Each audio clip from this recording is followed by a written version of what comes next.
2016년 7월 3일 고상만의 유수 속 그 사건, 예, 시작하도록 하겠습니다. 예, 오늘 9번째 방송입니다. 예, 함께 해주시는 분들, 예, 함께 와주셔서 오늘 좋은 방송 함께 하도록 하겠습니다. 아름드리 천사님, 몰베개님 또 오늘도 함께 와주셨어요. 감사합니다. 자리바꿔봐요님, 크리막동님, 우리 울산에서 일요일, 지금 내려가는, 지금 서울에 있겠군요. 이누션 마우님, 예, 어서 오십시오. 반갑습니다. 예, 아까 예고방송에 제가 댓글로 단 노래인데 오프곡으로 나오네요. 예진공님이 부르셨군요. 우리 크리막동님, 지금 어디세요? 서울이에요? 그 울산이세요? 예, 어서 오십시오. 반갑습니다. 자, 오늘 고상만의 유수 속 그 사건 9번째, 예, 제가 5월에 이제 시작을 해갖고 어느덧 9번째 방송을 하고 있습니다. 세월이 정말 빨라요. 그죠? 지금 남양주에 계시군요. 예, 일요일날 내려가시는 거죠? 그러면 원래, 예, 일요일날 가시는 거죠. 오늘 일부 요즘 그 사건 이야기는 세월호 특조위 강제 종료와 관련한 7시간의 비밀을 막는 박근혜 폭력과 관련한 이야기들을 나누도록 해보겠습니다. 그리고 2부 그때 그 사건에서는, 예, 사실은 이 이야기를 안 하고 싶었어요. 예, 왜 안 하고 싶었는지 제가 말씀을 한번 드리고 싶은데, 김일성 외삼촌 강진구, 예, 서운 취소 요구를 취소하라 라는 제목으로, 예, 오늘 여러분들과 함께 이야기를 좀 나눠보고 싶습니다. 예, 월요일 새벽에 내려가시는군요. 정말, 예, 가정도 지켜야 되고, 예, 당도 지켜야 되고, 직장도 지켜야 되고, 아주 열악한, 예, 진짜 울산에서 더민주, 예, 일을 하고 있어요. 지금 자식아는 무슨 내려가는데 무슨 운전하고 가는 것도 아닐 거 아니에요, 지금. 네, 하여간 우리 크리막동님은, 네, 늘 한 번씩 튕기는 게, 예, 매력인 것 같아요. 예, 오늘 일요일 날인데 어디 좋은 데들 다녀오셨나요? 흠이얍요님도 어디 재밌는 데 다녀오셨는지 모르겠어요. 예, 감사합니다. 저를 아시나봐. 앙큼하기는. 예, 감사합니다. 어서 오십시오. 오늘도 함께 방송에 함께 와주셔서 반갑습니다. 예, 네, 반갑습니다. 오늘 여기 함께 방송 와주셨고요. 말씀드린 것처럼 오늘 이제 일요일날, 내일 이제 원래 월요일날 저녁 8시잖아요. 근데 제가 내일 저녁에 약속이 있어요. 그래가지고 방송 일정을 오늘 좀 땡길 수밖에 없게 됐는데요. 제가 2005년도에 여러분들 혹시 아시는지 모르겠지만 임종인이라고 하는 국회의원이 있었어요. 17대. 그때 당시에 임종인 그 국회의원 이분이, 그분의 이제 제가 그 보좌관으로 당시에 일을 하고 있었는데, 그분이 1년간 어딜 가신대요, 외국에. 그래가지고 내일 광로영 교육감님하고 저하고 몇 분 이렇게 같이 환송회를 해주기로 해갖고, 그래서 내일 제가 일정이 있어서 오늘 하루 좀 방송을 땡겼는데요. 임종인 국회의원 혹시 아시나요? 여러분들 이름 좀, 그 예전에 아주 국회의원 하실 때는 김광진 국회의원만큼 여러 가지 화제와 이슈를, 예, 아주 그냥 끌어왔던 분이에요. 대단한, 사실은 나름대로 역사도 있고, 예, 그 얘기를 하죠. 우리 크리막동님은 당연히 아시고, 다른 분들도 혹시 임종인이라고 하는 국회의원 이름 혹시 들어보신 적 있으십니까? 그 임종인 국회의원이 했던 것 중에 가장 많은 사람들에게 대단하게 기억에 많이 남는 사건이, 당시 노태우, 예, 육공화국 1990, 93년부터 97년까지 대통령을 했던 노태우를, 당시에 변호사 입장으로, 예, 노태우를 고소를 했었어요. 왜 고소를 했냐면, 이번에 왜 광화문에서 이재명 시장이 천막 쳐놓고 지방자치 를 파괴하는, 박근혜에 대해서 항의하는 단식 농성을 하셨잖아요. 근데 당시에 임종인 당시에 변호사였는데, 이분이 이제 국회의원 된 게 2004년에 이제 17대 때 된 거고요. 93년도 그때에 노태우에 대해서, 그게 아니구나. 이제 보니까 제가 착각을 했구나. 이분이 이제 보니까는 88년부터 92년까지 대통령을 했네요. 93년부터 97년은 YS가 이제 대통령을 했던 거였고요. 근데 이제 91년도에 당시에 노태우가 대통령을 할 때 임종인 당시 변호사가 일방적으로 지방자치 선거를 하기로 약속을 했는데, 이걸 취소하니까 대통령이 약속을 어기는 것에 대해서 너무 국민으로서 충격을 받았다라고 하면서 당시에 대통령을 고소를 한 겁니다. 이 공약을 위반한 부분들에 대해서. 그래서 그거 갖고 민사소송을 했어요. 민사소송을 해갖고, 안산시 상록을, 얼굴만 알았어요. 제목 목고님, 안산 혹시 사시나요? 맞습니다. 바로 안산 상록을 해서 국회의원을 했는데요. 이분이 이제, 그때 한참 유명하셨죠. 이분이. 국방위에 또 있었고, 김광진 의원하고 똑같이 국방위에 있었고, 또 정보위에도 또 있었네요. 생각해보니까 김광진 의원하고, 임종인 의원이 같은 상임위를 거쳤네요. 그리고 저도 그 같은 상임위를 거쳤던 분에 하고만 또 일을 했었는데, 하여간 그렇게 해서 민사소송을 제기해갖고 했는데, 끝내 민사소송은 졌지만 매우 의미 있는 그런 소송을 했었던, 그리고 당시에 그렇게 현직 대통령을 변호사가 민사소송을 약속을 어긴 것에 대해서 민사소송을 제기하는 등의 그런 일을 한 사람은 여태까지 없었죠. 그래서 굉장히 큰 이슈를 모았던 그런 분입니다. 그래서 우리 열혈곰탱님이 오셨어요. 대단합니다. 안녕하세요, 열혈곰탱님. 일요일날 뭐 하셨어요? 그래서 내일 그분이 1년간 어딜 좀 가신다고 그래가지고 오늘 방송을 좀 한번 이렇게 좀 땡겼습니다. 한번 땡겨갖고 오늘 방송을 하게 됐는데, 마침 일요일날 이제 방송을 하게 돼서 오늘 시작 방송에 정식 오프닝 전에 우리 일요일이 다 가는 소리 음악을 함께 들었습니다. 사실은 이제 이번 주에 저의 개인적으로는 좀 여러 가지 아픈 일이 좀 있었어요. 우리 바다숲 고양님, 안녕하세요. 우리 바다숲 고양님, 잘 지내셨습니까? 우리 학교 선생님이시죠. 그분은 다시 국회의원 안 하시나요? 제목 목권님이 물으셨는데, 국회의원 안 하고 싶은 사람이 있을까요? 그런데, 여러 번 도전을 했는데, 이제 새로운 정치 실험을 하기에 어려운 부분이 많이 있어요. 일단 공천을 받아야 되는데, 공천을 받기가 이제 말 잘 듣고 좀 얌전하고 당내에서 별 문제 안 일으키고 인간관계 좋고 이래야지 좀 되는데 쉽지 않죠.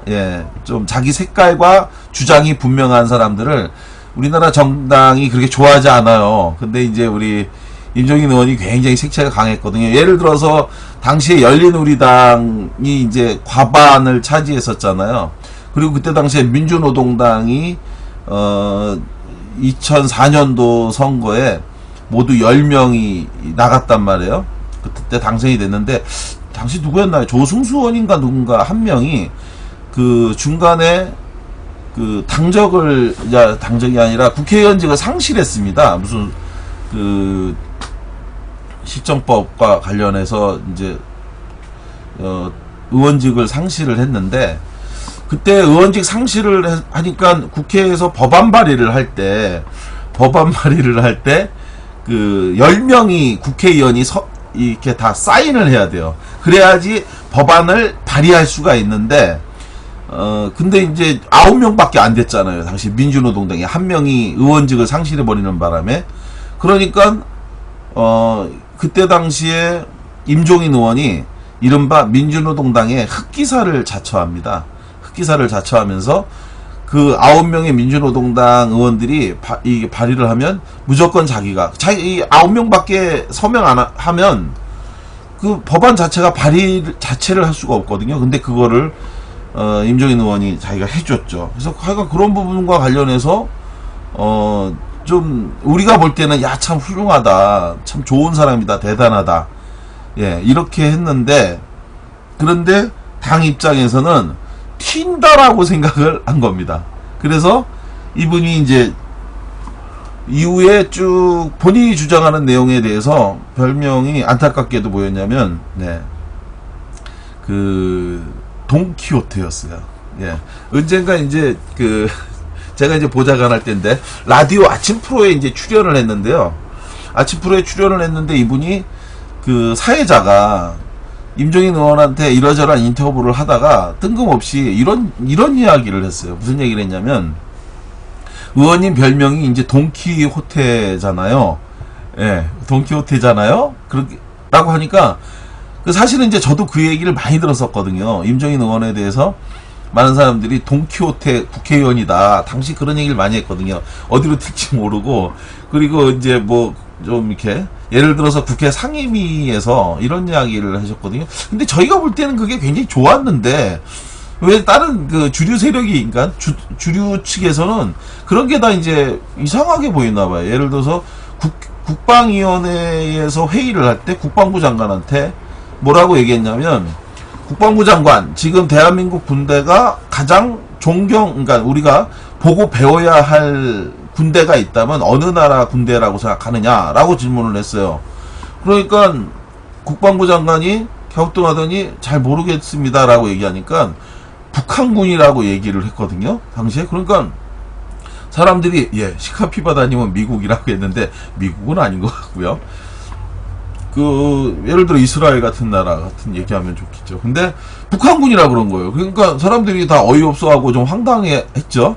그런데 뭐라고 얘기했냐면 이런 얘기를 한 거거든요. 그래서 이제 사람들이 볼 때는, 아니, 뜬금없이 대한민국 국회의원이 국방위에서 말이야, 적국인 북한에 대해서 북한군을 따라 배워야 된다는 게 말이 되느냐 하면서 이제 벌컥 화를 내고 막 이렇게 했죠. 근데 이분 주장은 그거였어요.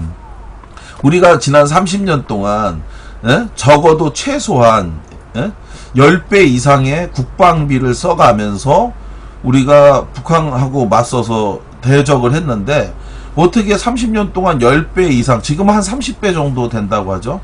30배 이상의 그 국방비를 쓰면서도 어떻게 이길 수가 없다고 늘 국방부는 답변을 하냐. 그러니 그러한 북한군을 우리가 따라 배워야 되지 않겠냐. 그렇게 돈을 적게 쓰면서도 강력한 군대를, 그리고 국방력을 갖고 있다라는 거, 이런 얘기를 했거든요. 근데 여러분들 어떻게 생각하세요, 이 얘기가? 저는 굉장히 좀 시니컬하면서, 그러면서 이른바 방산비리라든지, 그리고 또 늘 국방 예산을 많이 얻기 위한 의도에서 우리가 늘 국방력이 약합니다. 그러니까 국방 예산을 더 많이 줘야 됩니다. 그래서 우리가 원하는 만큼의 국방 예산 주십시오라고 요구하기 위해서, 그러기 위해서 늘 우리가 진다라고 얘기를 하는 거거든요. 근데 그렇게 해서 또 주면 또 어떻게 하고 있어요? 예. 제목목코님, 맞는 말이구만. 맞죠? 맞는 말이에요, 이게. 근데 이 사람들이 맨날 그렇게 해갖고서는 예산 받아갖고 뭐 하고 있어요? 예를 들어 6조 3천억 원의 돈을 들여, 저기 군인들에게 침대를 하나씩 보급하는 내무반, 개선 사업, 환경 개선 사업을 했는데, 세상에 그 어마어마한 돈을 들여서 침대를 바꾸라고 했더니 그것도 다 못 바꿨다는 거 아니에요? 물경 6조 3천억. 이게 어느 정도의 돈입니까? 이런 돈 갖고도 안 됐다. 이거 다 누군가가 다 떼먹고 떼먹은 거죠. 우리 열혈팬 장근호님 어서 오십시오. 아유, 우리 이제는 멀리 떠나간 내 친구 우리 장근호님 이번에 인사발령 나갔고 다른 부서로 가게 됐는데, 그래도 일주일에 이렇게 또 찾아오셔서 다시 또 만나니까 새록새록 정이 돋습니다. 그렇게 해서 그 임종인 의원이 굉장히 많은 부분에서 새로운 당 내에만 이렇게 국한되지 않고 진보정당, 소수정당도 함께하고, 우리 장근호님 안녕, 반가워. 그렇게 했는데, 이런 것들이 이제 돈키호테라고 해갖고 막 공격당하고 뭐 이렇게 했었죠. 그렇게 했는데 나중에 이제 그 라디오의 진행자가 의원님 별명이 돈키호테시잖아요. 그랬더니 누가요? 이렇게 얘기를 하셔갖고 그래서 아니 의원님이 돈키호테 아니시냐고 그랬더니 제가 왜 돈키호테입니까? 이래가지고 그때 방송 자체가 완전히 좀 민망 어색 한 상황이 막 돼버리고 했었거든요. 그리고 나서 이제 그 방송 끝나고 전화가 와갖고 고보자관 아니 내 별명이 진짜 돈키호테야 이래가지고 제가 뭐라 그랬냐면 모르셨어요? 이렇게 제가 얘기를 했더니 진짜야? 막 내가 왜 돈키호테야? 막 이런 얘기를 하셨어요. 그래가지고 아니 이제 이래 했다고 해서 얘기를 했는데 하여간 그렇게 굉장히 많이 그랬던 기억이 나요. 라이츠 70님 내가 해도 바꾸겠네 침대 맞죠? 아니 돈이 남죠. 정상적으로 한다면 돈이 남는데 이게 눈먼 돈인 거예요. 제목 목구님 그 돈 어디 갔을까? 나 군대만 있다면 참 많이 쌓이겠네. 그러니까 그것도 먹는 놈만 먹는 거죠. 계속 그렇게 하는 거고. 우리 장근호님 별풍선 아유 고맙습니다. 시카피바다님 요즘 군대는 시설 좋아요. 최근에 군대 갔다 오신 분 우리 호로감메뚜님 요즘 군대도 많이 열악합니다라고 갔다 오신 분이 말씀하셨습니다. 그렇게 해서 그 열심히 일하는 국회의원 그리고 또 이런 그 사회 전체적인 진보를 위해서 노력하는 국회의원들이 오히려 좀 크리막동님 거짓말을 하면 혼나요. 뭐가 저요라고 그래 뭘 아드님이 군대 가셨어요?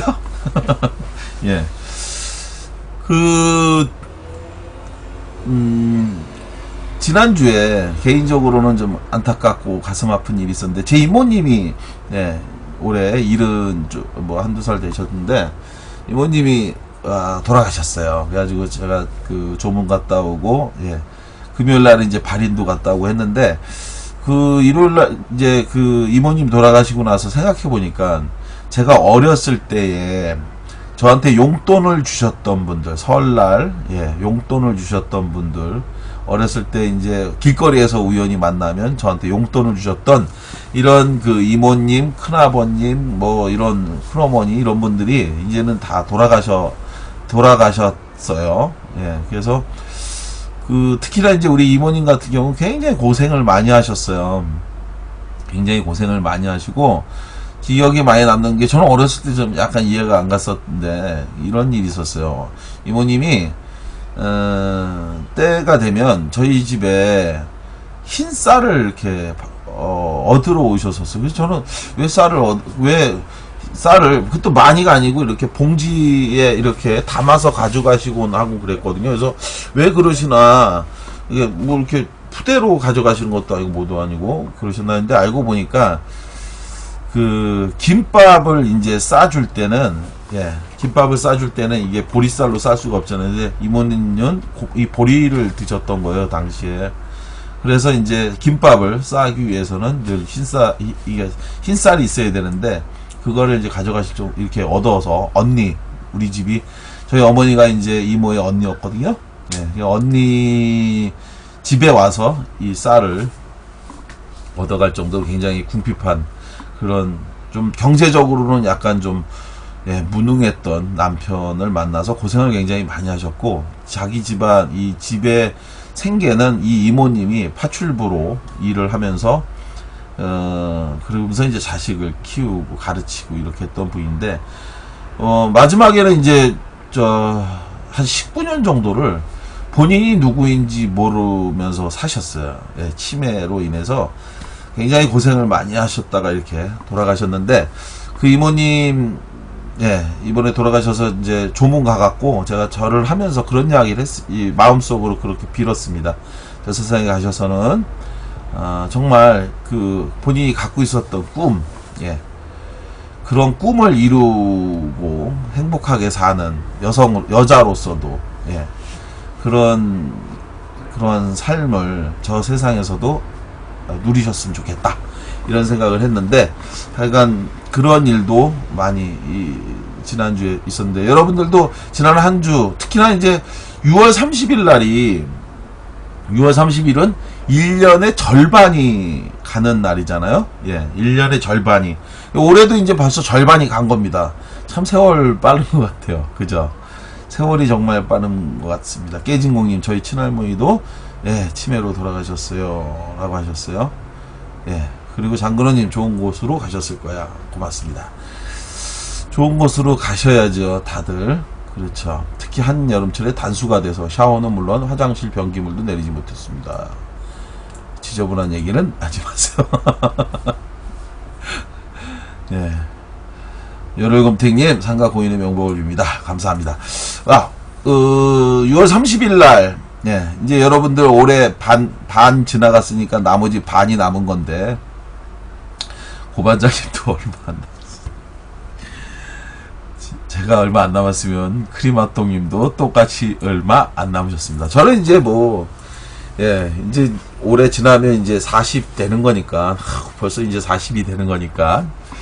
근데 우리 크리마똥님은 이제 올해 지나가면 이제 거의 50이 다 되시니까 고민이 많으시겠어요. 제가 뭐, 예, 이제 우리 얼마 전에 우리 유명한 정철승 변호사라고, 네. 기억하시나요? 저 알고 계신가요? 혹시 유명한 그 세월호 사건 당시에 그 명예훼손 명예훼손과 관련해서 그 유언비어 유포하고 이런 사람들에 대해서 무료로 사건을 수임해 갖고 그래가지고 저기 아주 질 나쁜 우리 일베나 뭐 이런 사람들 아주 고생시켰던 저기 이렇게 법적 대응을 해준 우리 정철승 변호사가 저하고 동갑인데요. 우리 저하고 동갑이고 이런데 누가 그래요? 저 20대야 큰아들이. 정말 그 사람이 그 얼마 전에 페이스북에다 그런 글을 썼더라고요. 예. 벌써 6월 30일이네. 예, 올해도 벌써 절반이 지났는데 내년이면 어느덧 40. 예. 걱정이 많다 이런 얘기를 써갖고 사람들로부터 엄청 비웃음을 받았는데 예, 그 사람은 올해 지나면 이제 48이 되는 거죠. 우리 크림학동님도 48이 되는 아유 정말 세월이 많이 빠른 것 같습니다. 예전에 제가 18살이 되는 게 꿈이었는데 어느덧 18살을 고사하고 여러분들도 본인들이 되고 싶었던 나이가 있었을 텐데 그죠? 우리 힐지룩 제은님은 어떠셨어요? 힐지룩 제은님은 몇 살이 되고 싶으셨는지 더 알맘님 오늘 더 알맘님 말씀 거의 안 하신대. 네. 그렇죠. 바보은주님도 오셨고 사람답게 영훈님, BMB 7750님, 작은손님, 감사합니다. 애공 늦었어요. 관장님 반갑습니다. 바보은주님 안녕하세요. 29요. 29인가 보죠? 29이 되고 싶으셨던 거군요. 그쵸. 29도 좋은 날인 것 같아요. 그죠? 29이면 아주 어리다고 할 수도 없고, 그리고 또, 늙었다고 할 수도 없죠. 30살이 아니면, 30살은 좀 늙은 것 같은데, 29이면 딱 좋은 것 같네요. 생각해보니까, 29이 참 좋은 나이였구나. 그죠? 열흘검탱님은 전 간혹 33인 줄, 33 같아요. 장근호님은 딱 33이었는데. 33이 좋았나요? 곰탱님 깨신다. 이렇게 했어요? 곰탱님 깨신다. 뭐, 왜 쓰셨을까? 깨진공님, 저는 지금이 나이 40대가 되고 싶었는데, 막상 40대가 되어보니까, 제가 생각했던 그런 느낌은 아니군요. 라고 하셨어요. 아유, 그러시구나. 바보은재님은 30대 중반이 제일 좋았어요. 30대 중반이 제일 좋으셨구나. 그래요. 30살도 나름 시작하는 느낌이 나요. 지콩콩님 말씀하셨고.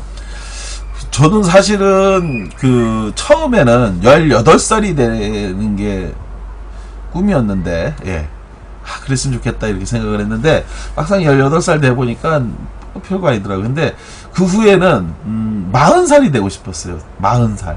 여기 이렇게 40살이 되고 싶었는데 40살 대한민국에서 남자 나이 40이면 누가 무시를 안 할 것 같다는 생각이 들었어요. 저도. 그리고 어떤 대사회적 발언을 하는 데 있어서도 사람들이 뭐 잘 들어줄 것 같고 그래서 했는데 실제로 그건 맞는 것 같아요.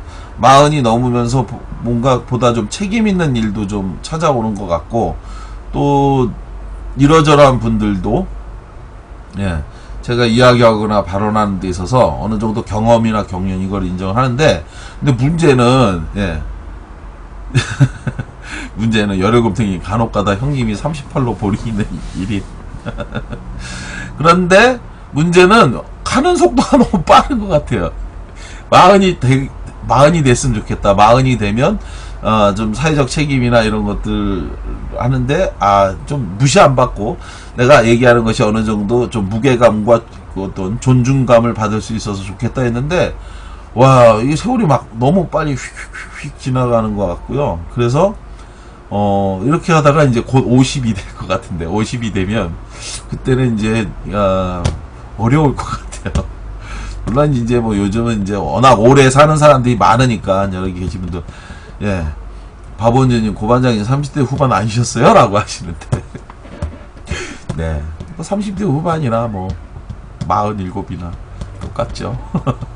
예 다른 분들도 네 박원준님 고반장님 액면 50대요.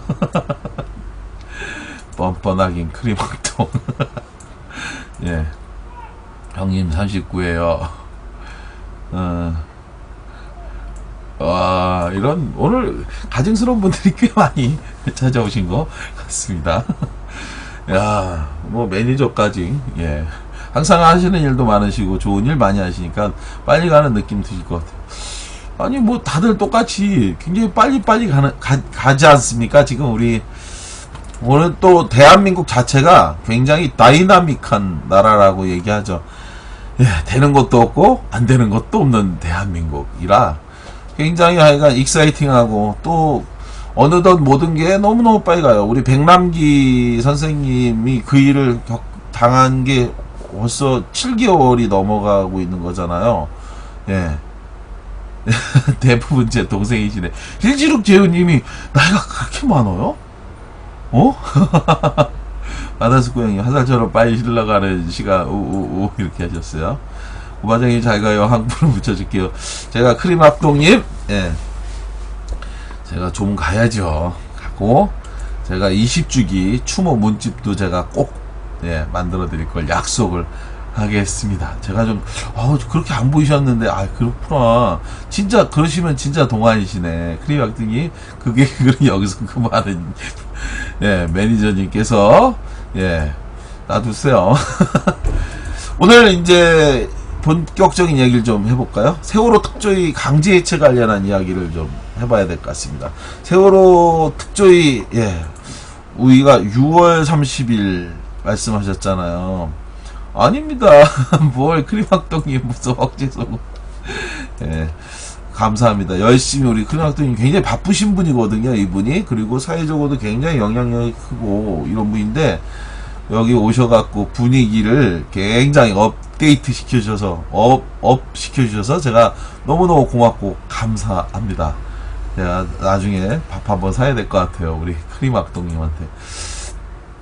6월 30일 대한민국에서 또 다른 또 안타까운 역사가 만들어진 날이죠. 예, 세월호 특조위 출범 때도 엄청나게 말이 많았잖아요. 예, 조사권과 수사권 이 두 가지를 놓고 수사권을 요구하는 이런 시민사회 그리고 또 세월호 특조위를 준비했던 그룹과 그리고 수사권은 안 되고 이전에 예, 마찬가지로 조사권만 줄 수밖에 없다라고 하면서 팽팽하게 맞서서 출범 자체도 굉장히 오랜 시간 동안 난항을 겪었던 우리 세월호 특조위가 또 예, 그 온전한 또 활동을 하지 못한 채 사실상 강제 퇴출된 거죠.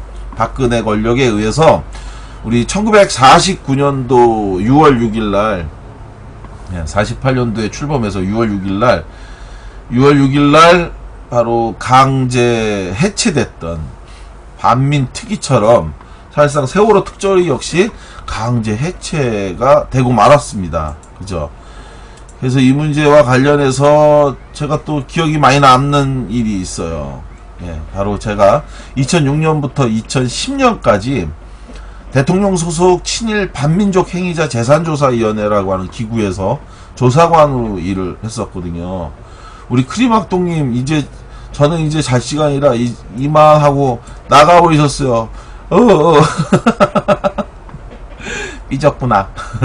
크림학동님, 안녕히 가세요. 예, 악동님, 꿀잠 하세요. 예, 나중에 유튜브로 봐주세요. 수사권 있어도 수사하기 힘들구만 왜 이렇게 방해를 하는지. 예, 힐즈룩 재은님 하셨고, 시카피바다님은 이걸 모르셨다는 말씀이신가요? 세월호 특조위가 문을 강제 종료됐다는 거 모르셨나 봐요? 그 얘기이신 건가요? 예, 시카피바다님. 제가 당시에, 네, 꿈식이님 어서 오십시오. 2006년부터 2010년까지 대통령 소속 친일 반민족 행위자 재산조사위원회가 사실상 저희가 이제 출범할 때도 그 얘기를 했었어요. 출범할 때 무슨 얘기를 했었냐면 2006년도에 출범할 때 지금 이제 돌아가신 우리 김창국, 예, 초대 인권위원장이 이제 저희 재산조사위원회의 위원장, 장관급 위원장으로 이제 오셨는데, 그때 이분이 하신 말씀이 뭐였냐면 49년도에 강제로 이승만 권력에 의해서 친일 경찰 그리고 친일파들에 의해서 문이 강제로 닫혔던 이런 반민특위를 이어받아서 우리가 다시 또 이 친일파들, 친일 반민족 행위자들의 재산을 국가기속하는 일을 할 수 있다는 건, 꿈식이님 누구세요? 누구시지? 파주? 누굴까요? 잘 모르겠어요. 당연히 모르지. 어떻게 알아요? kum식이라고 하는데.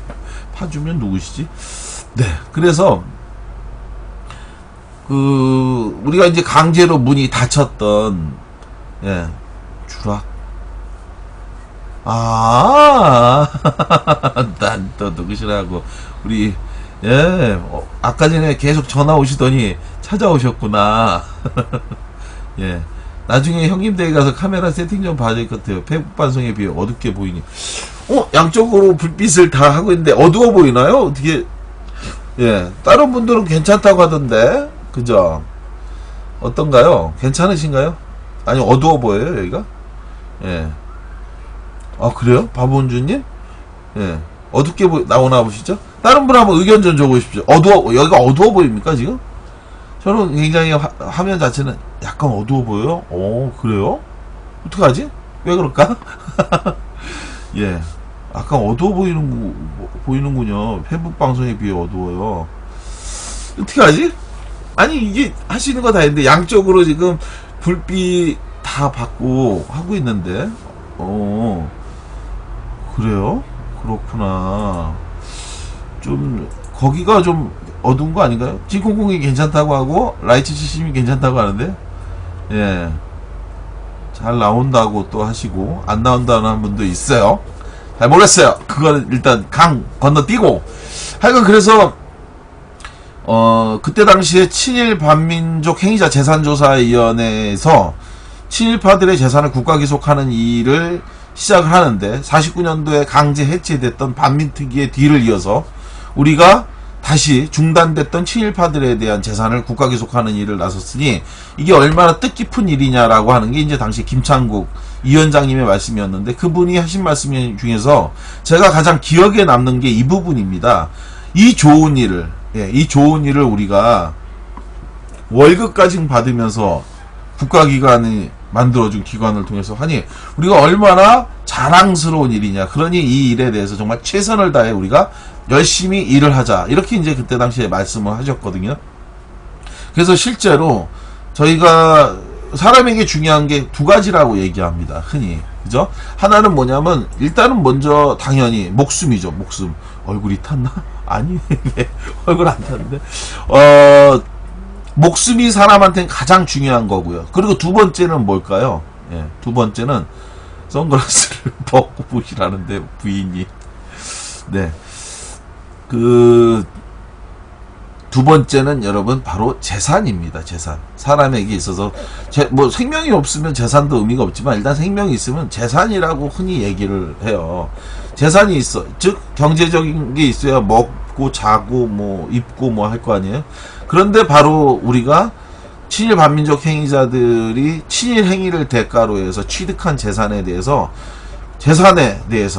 그 친일 재산을 국가가 귀속하는 행위, 이 업무, 이거는 이제 다시 한번 우리가 친일 반민족 행위자들을 단죄하는 일이다라고 해서 이제 저희가 일을 했습니다. 그런데 그렇게 하던 중에 노무현 정부를 거쳐서 그해 2007년도 대선에서 정동영 후보가 무려 500만 표가 넘는 차이로 이명박에게 이제 졌는데요. 그렇게 지고 나니까 이게 사실은 저희도 그때 분위기 굉장히 안 좋았지만 지고 나니까 사실은 많은 분들이 잘 모르는데 무슨 일이 있었냐면요.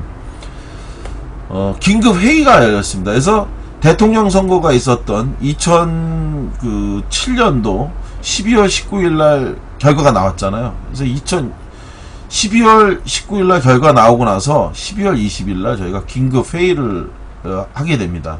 그래서 그동안 지금 현재 하고 있는 모든 업무를 중단하라고 하는 위원회 결정이 나왔어요. 그럼 왜 중단하라고 그랬냐? 기존에 하던 업무 다 중단하고 현재 당시에 한나라당이 이제 대통령으로 당선됐잖아요. 이게 이명박 정부가 시작을 하면 반드시 이거는 이제 기존에 하던 업무에 대한 엄청난 압박과 압력이 들어올 거다. 그러니 지금 현재 하고 있는 업무를 일단 다 중단하고 한나라당의 국회의원 또 정당 또 관계에 있는 사람들 중에 친일 후손들이 사실은 적지 않습니다. 아시는 것처럼. 예. 뭐 야당에 있는 국회의원 중에서도 일부 있지만 당시 한나라당이 굉장히 많이 있었죠. 그리고 직접적인 친일 행위를 했던 사람의 후손이 국회의원이 된 사람 많이 있지 않습니까? 여러분 아시는 것처럼 이러저러한 사람들이 있잖아요. 예. 그 사람들에 대해서 먼저 조사를 하라는 게 바로 당시 위원회의 결정사항이었어요. 만약에 이것을 정권이 완전히 이양되고 바뀌면 분명히 이제 여러 가지 탄압이 올 거니까 이명박이 취임하기 전에 미리 이거에 대해서 조사를 하자 이렇게 된 거죠. 이 정도로 당시에 굉장히 상황이 어려웠던 부분이 있었는데 실제로 이명박 정부가 들어서고 나서 그리고 나서 제일 먼저 한 일이 뭐였냐? 이거였습니다. 이 노무현 정부에서 임명한 기관장, 예, 그리고 또 5급 이상 공직자의 현황을 먼저 파악하는 일을 했습니다. 그래서 아마 여러분들 기억하시겠지만,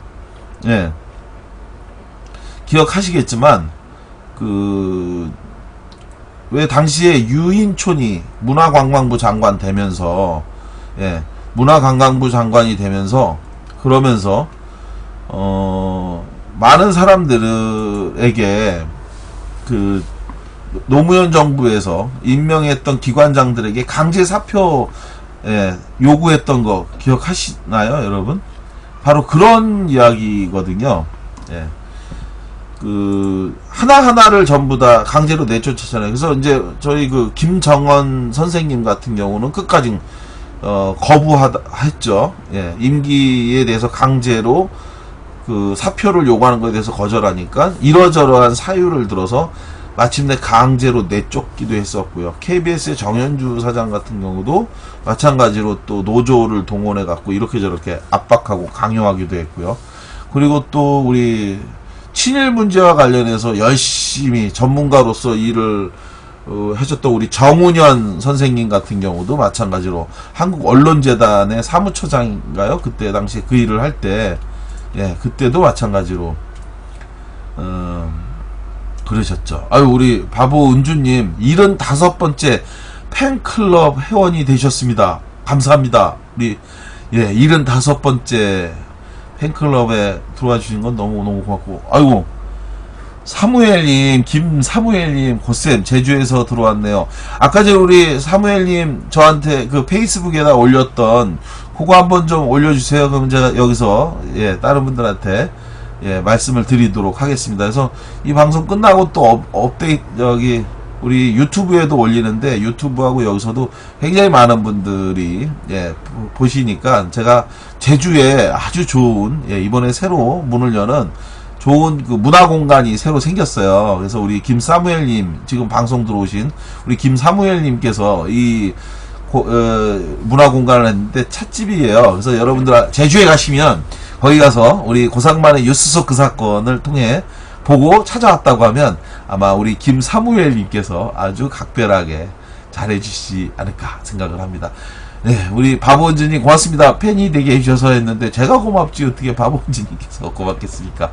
정말 고맙습니다. 75번째 팬클럽이 돼주신 우리 바보원진님한테 좋은 방송으로 제가 보답을 하도록 하고요. 우리 김사무엘님께서 이번에 제주 한림읍, 여러분들 제주 한림 아시죠? 이렇게 제주공항에서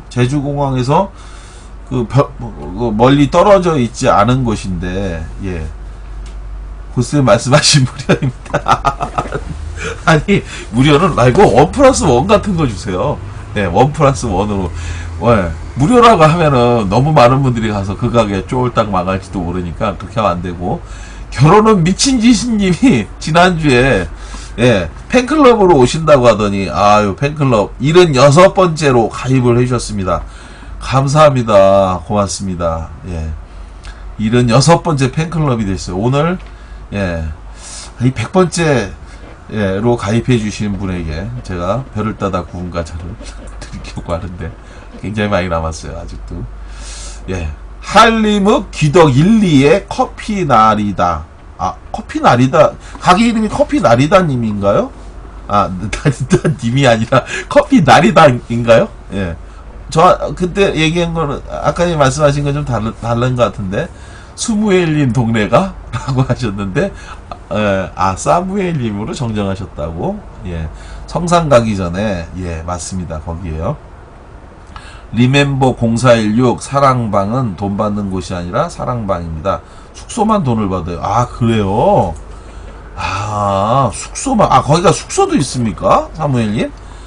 그러시구나. 그러면 숙소도 되고, 커피도 되고, 게스트하우스 같은 곳인가 보군요. 여러분들 정말 이 김사무엘님이 굉장히 좋은 분이에요. 그러시구나. 이 제주도에 좋은 또 공간이 생겼군요. 제주도 가면 가봐야겠네요. 시카피바다님. 꼭 가셔서 제 이름 파시고, 그러면 커피 돈 받는 곳이 아니라 사랑방이구나. 리멤버 0416 여기는. 이거 꼭 한번 가셔서 같이 한번 보시면 좋겠습니다. 아주 좋은 문화공간이 제주에 생겼어요. 그래서 제주 가면 들릴게요. 바보원주님 꼭 좀 잘 좀 해주십시오. 그리고 시카피바다님도 가시면 우리 김사무엘님께서 굉장히 잘해주실 것으로 믿습니다. 그리고 제주에도 리멤버 0416이라고 하는 그래서 함께 생각하는 이런 거 했는데, 제가 참 아까 전에 말씀드렸던 것 중에 이런 얘기하고 싶어요. 이모님 돌아가셔서 이제 발인을 해갖고 이제 갔었는데, 제가 이제 늘 여기 양복깃에 세월호 배지를 이렇게 달고 다니거든요. 이제 제가 경기도교육청의 시민감사관으로 일을 하기도 하고, 경기도교육청에서는 직원들이 전부 다 이 세월호 배지를 이렇게 달고 다녀요. 그런데 제가 이걸 하고 왔더니, 그 중에 이제 저를 얼굴을 보신 적이 있는 옛날에 이제 제가 고향의 어떤 형님인데, 그분이 아직도 배지를 달고 다니냐고 얘기를 하더라고요. 그래서 제가 뭐라고 얘기했냐면, 우리 팬클럽 가입은 어떻게 하나요? 장근호님, 현재가 팬클럽에 가입해 있는 상태예요. 별풍선을 쏘시면 팬클럽에 자동 가입이 되는 거예요. 그래서 우리 장근호님도 그때 당시에 몇 번째 팬클럽으로 되셨어요. 그렇죠. 언제든 올 고샘 이야기 하시면 친절하게 모십니다. 이거 제가 이렇게 막강한 완장을 갖고 있는지 몰랐습니다.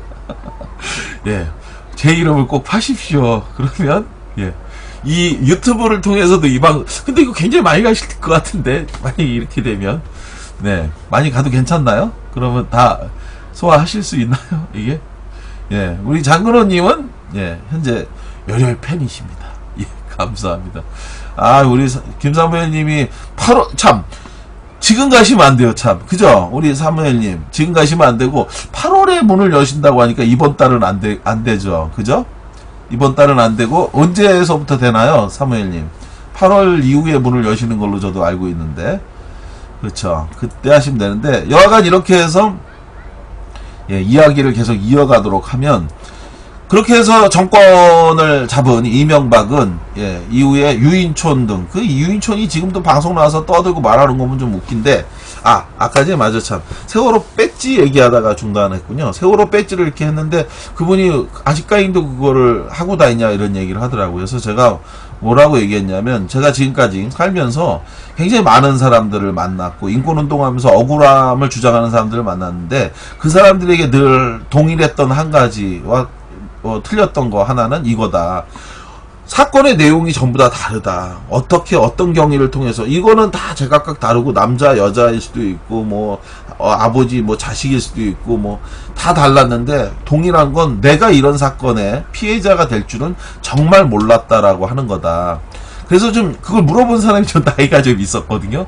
그래서 좀 약이 올라갔고 이런 얘기를 했어요. 저도 만약에 이 피해자가 나이 좀 많고 그래서 살 만큼 산 사람들이 그래서 사고 나서 나같이 나만큼 산 사람들이 사고가 났다면 나도 이렇게까지 슬퍼하거나 힘들어하지 않을 거다. 그런데 아이들이 목숨을 잃었고 그 아이들은 아무 죄가 없다. 그런데 여전히 세상의 진실이 밝혀지지 않고 드러나지 않고 있는데 이런 상황에서 나는 이 배지를 뗄 수 없다. 진상규명이 돼야지만이 그 다음에 뗀다면 그건 모른다. 근데 이걸 이걸 하고 다닌다고 해서 누구 손해보는 사람 있습니까? 이걸 싫어하는 사람이 웃긴 거죠.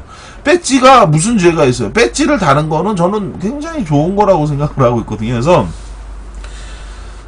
저는 사실은 앞으로 뭐 제가 죽을 때까지 영원히 세월호 배지를 달 거예요. 단순히 세월호 배지를 다는 것에 대해서 저는 우리가 생각하는 양심, 정의, 예, 그리고 또 우리가 외면했던 진실에 대한 것들을 끊임없이 환기하는 것 같아요. 네, 때로는 사람들이 이걸 보면 제가 하고 있는 이 배지를 보면서 저런 걸 왜 아직도 하지 하고 짜증나고 신경질 나면서 보는 분도 있을지 모르겠는데 그런 생각이라도 또 할 수 있게 하는 것 자체가 저는 또 의미가 있다라고 저는 생각을 하고 있습니다.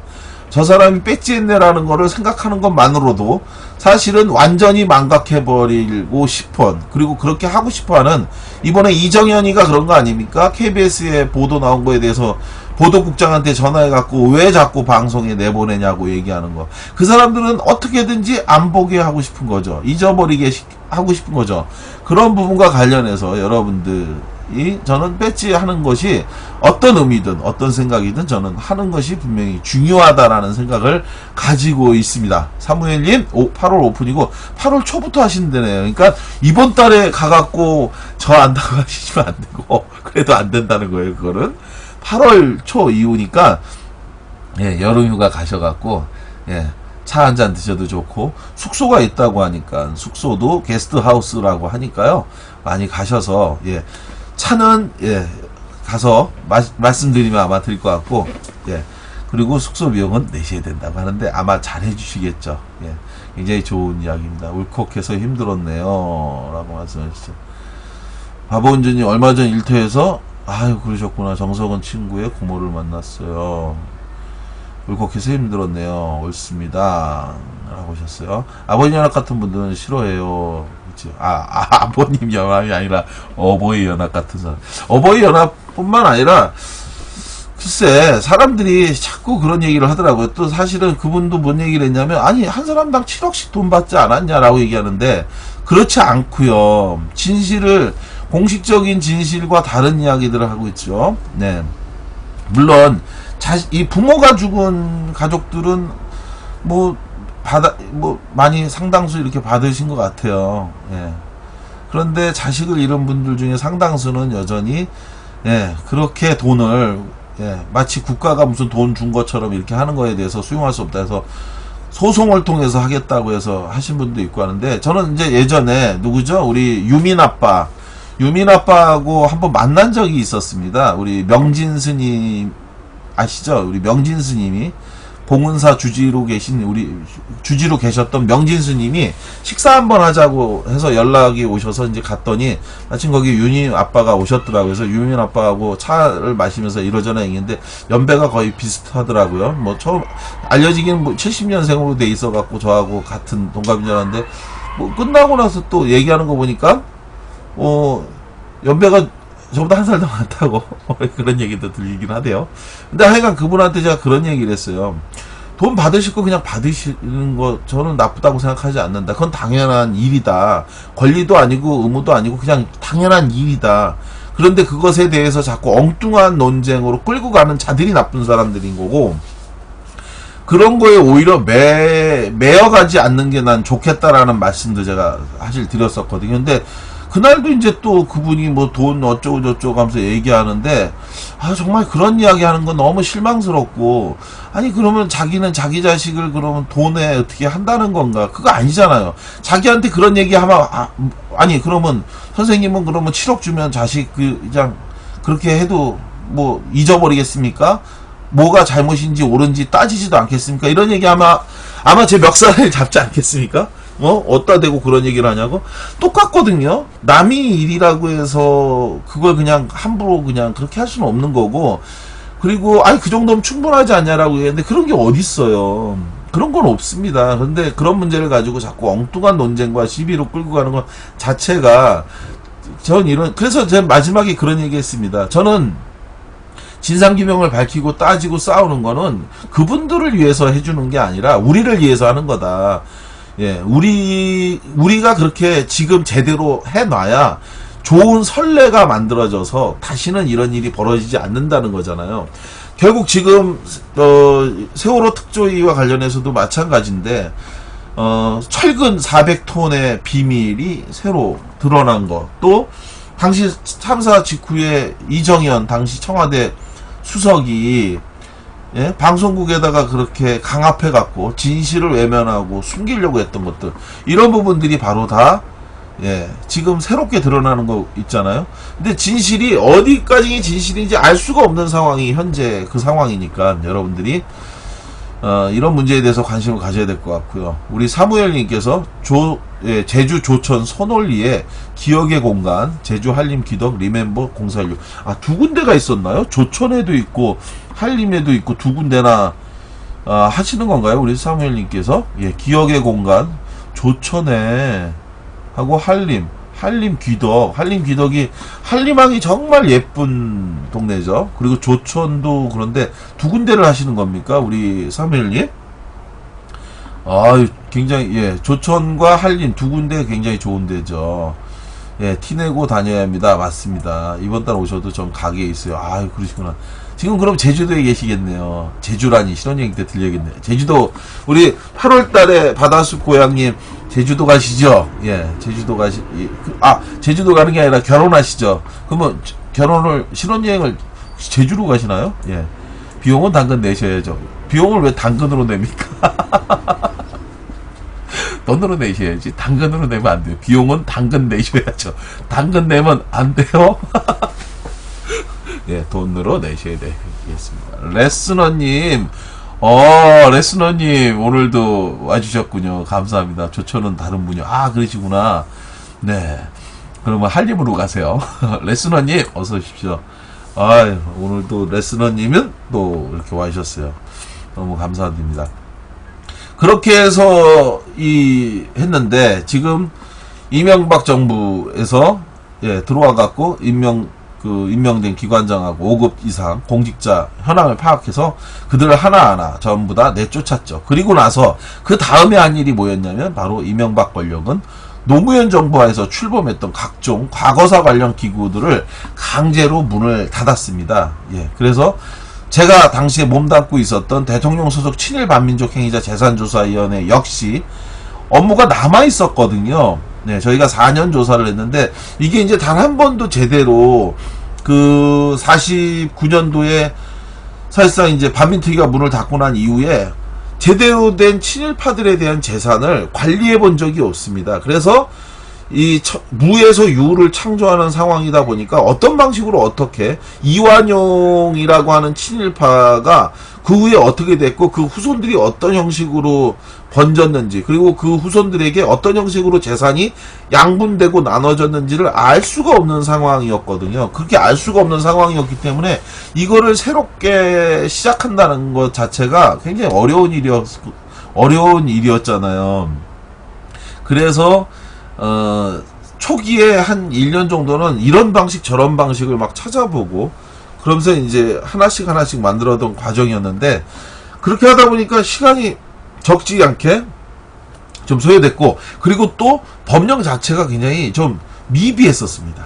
법령 자체가 굉장히 미비해서 이 법령을 또 개선하고 바꾸고 하는 과정에서도 또 어려움이 상당히 있었고 했는데 그렇게 해서 바로 지금하고 똑같거든요. 세월호 특조위가 일정한 정도의 성과를 이제 막 내기 시작하려고 하는 시점에 그때 마찬가지로 친일재산조사위원회 역시 이제 기본적인 친일파들에 대한 조사는 어느 정도 마쳤지만 일본인 명의의 친일재산 이거를 이제 조사를 해야 되는 상황인데 이걸 앞두고 저희가 이제 법으로는 2년 연장을 할 수 있도록 법은 그렇게 돼 있었거든요. 그래서 저희가 6개월만 좀 연장을 2년 한다고 해봐야 2도 안 먹힐 것 같고 2도 안 먹힐 것 같고 그 사람들이 워낙 받아들이지도 않을 것 같은데 최소한 6개월만 더 연장을 해서 이번에 왜 여러분들 혹시 기억하시는지 모르겠지만 왜 천황폐하 만세라고 외쳤던 이정호